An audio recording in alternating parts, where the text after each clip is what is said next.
Au nom du Père, du Fils et du Saint-Esprit. Amen. Mes frères et sœurs, nous célébrons la fête des saintes reliques.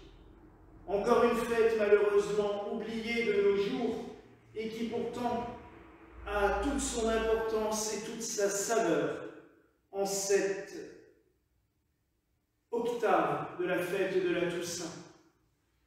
En effet, nous sommes dans ces 8 jours qui suivent la fête de la Toussaint et vous savez que pendant longtemps l'Église a honoré d'une manière assez solennelle et même spectaculaire les grandes fêtes en les célébrant 8 jours d'affilée. Nous célébrons les reliques. Je sais que certains en sourient. Certains aiment s'en moquer. Et pourtant, le culte des reliques vient du Christ lui-même. Nous l'avons entendu. L'évangile du jour vous rappellera sans aucun doute ce que nous avons lu pour la fête de la Toussaint. Il raconte la même histoire. Le Christ qui donne les béatitudes. Mais, ce qui est intéressant, c'est ce qui précède. Les gens touchaient le Christ, car une force sortait de lui et les guérissait tous. Nous retrouverons quelque chose d'identique à propos de l'apôtre Paul, où l'on voit des gens découper les morceaux de son manteau, car ils obtiennent la guérison. Non, ce n'est pas du fétichisme, non, ce n'est pas une pratique absurde, c'est un acte de foi. Un acte vraiment de foi profonde. Quand on en vient, et je le dis sincèrement, dans notre vie, qu'on a tellement d'ennuis, tellement de problèmes, que l'on en vient à faire confiance à un ossement ayant appartenu à un saint, ou même encore mieux, à un bout de tissu ayant touché ce saint, c'est la preuve même que l'on a ouvert notre cœur à Dieu. Car on sait qu'il peut faire l'impossible par une toute petite chose. Et c'est la plus belle des foi, c'est la plus belle des dévotions. Oui, par le simple touche.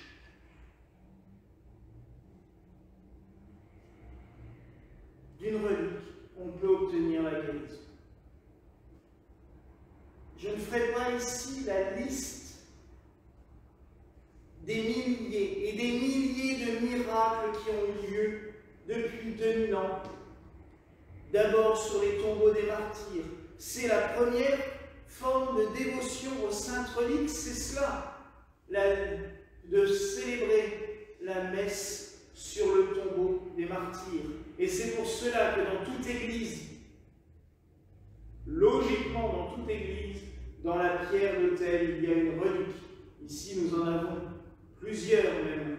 Nous avons une sainte martyre romaine et nous avons sainte Maria Goretti, cette petite enfant martyrisée pour préserver sa pureté en Italie au début du XXe siècle.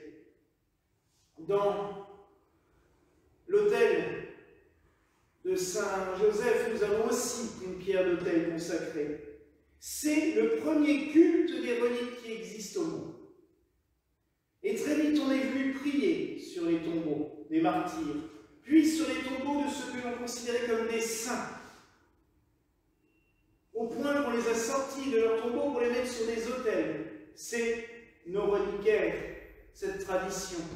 Et il était toujours de tradition, et nous tenons toujours à le faire tous les ans, pour la fête des saintes reliques, d'exposer les reliquaires devant l'autel. Ils n'y sont pas tous. car nous avons, et je le dis vraiment, une grande chance ici d'avoir pu sauver nombre de reliques de saints, et les reliques de la Passion, vous savez qu'on y tient tellement.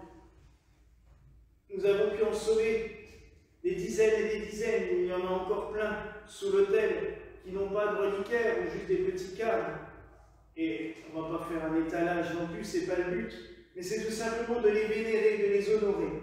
Et la fête des Saintes Reliques, qui avait été codifiée par l'Église pour ce 5 novembre, visait à cela. Tout simplement que l'on se souvienne des reliques conservées dans nos églises, qu'on les mette en valeur, qu'on les vénère. Malheureusement, depuis les années 60, nombre de reliques dépérissent au fond des sacristies couverts par la poussière, quand ils n'ont pas été jetés ou vendus dans des brocantes ou chez les antiquaires. Car si nous avons pu obtenir des reliquaires d'église, comme vous les voyez ici, c'est bien qu'ils sont venus de quelque part et que quelqu'un les a vendus aux brocanteurs où nous les avons rachetés. Et ça, c'est triste. Je vous raconterai même une histoire qui est arrivée un jour. J'avais 19 ans à peu près. J'ai acheté le petit reliquaire où maintenant il y a une relique de Saint Tugdual. C'était au marché aux puces à Belfort où j'allais régulièrement. Et ce reliquaire, je le regarde, il était mignon, et la dame me dit c'est 50 francs.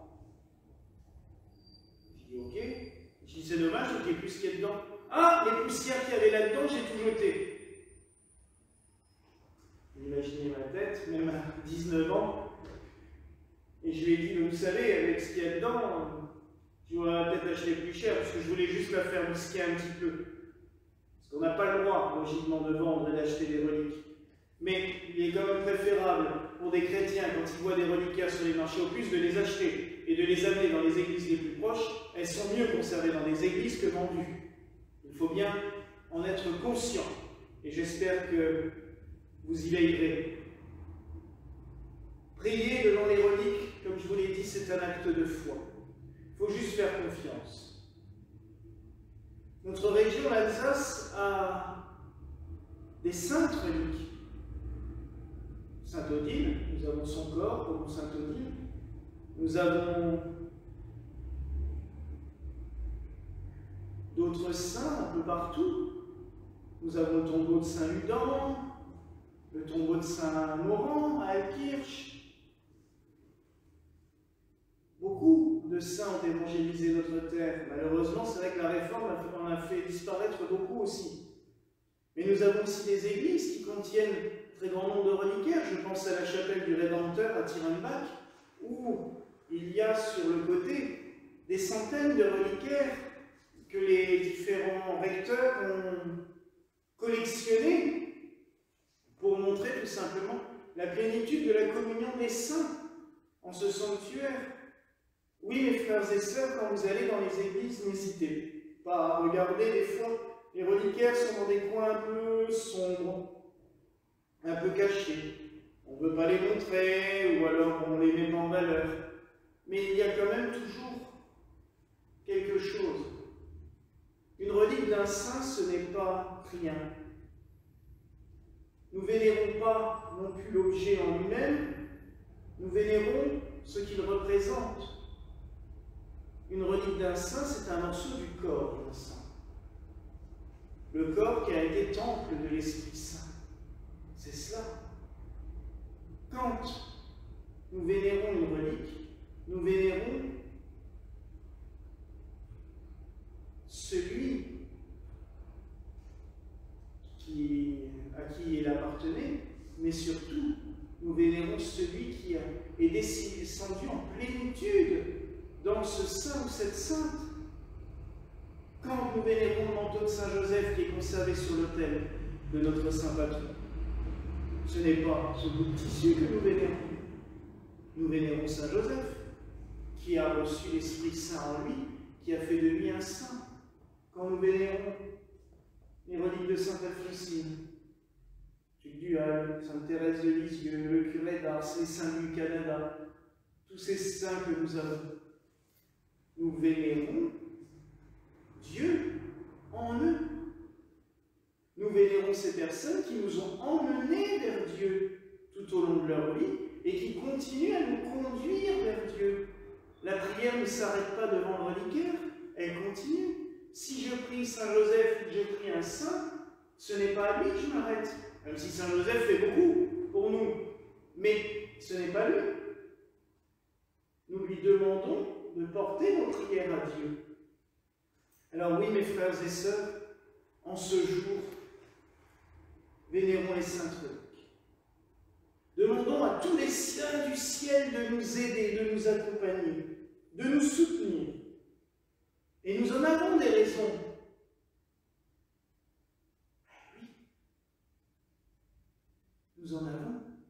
Cette maladie qui continue à faire des ravages, ces mesures coercitives qui sont de plus en plus contraignantes et dont on peut se poser la question, est-ce utile ou pas, vu que cela recommence systématiquement dès qu'on arrête? Nous pouvons aussi prier en ce jour pour que nous puissions nous retrouver rapidement tous ensemble pour prier dans les églises. Il y a un recours en cours, c'est le moment de prier pour cela aussi. Que tous les saints du ciel nous aident et nous assistent. Oui, mes frères et sœurs, en ce jour où nous célébrons les saintes reliques, c'est comme une deuxième fête de la Toussaint. Célébrons cette communion des saints. Célébrons cette union entre l'Église de la terre et l'Église du ciel. Oui, cette union entre l'Église de la terre et l'Église du ciel. Il n'y a pas deux églises. Il y a une seule et même Église. Oui. Nous qui sommes sur terre et eux qui sont dans les cieux, plus les âmes souffrantes, nous en avons parlé, mais célébrons cette union. Et vous voyez ce soir, encore moins que d'habitude, même si vous êtes derrière la caméra, je me sens pas seul. Il y a du monde. Tous les saints du ciel sont avec nous pour célébrer la liturgie. Et je sais que quand je célèbre la messe, les saints anges et les saints sont avec nous. Ils chantent avec nous les louanges. C'est ce que dit la préface, que nos voix s'unissent à celles des anges et des saints et de tous les autres des cieux. Alors oui, mes frères et sœurs, ce soir, réunissons-nous tous dans une prière commune, vous qui nous regardez, et tous les saints du ciel, tous les anges, que nous unissions nos prières pour célébrer le Seigneur et chanter sa louange. Voilà la grâce que je vous souhaite au nom du Père, du Fils et du Saint-Esprit. Amen.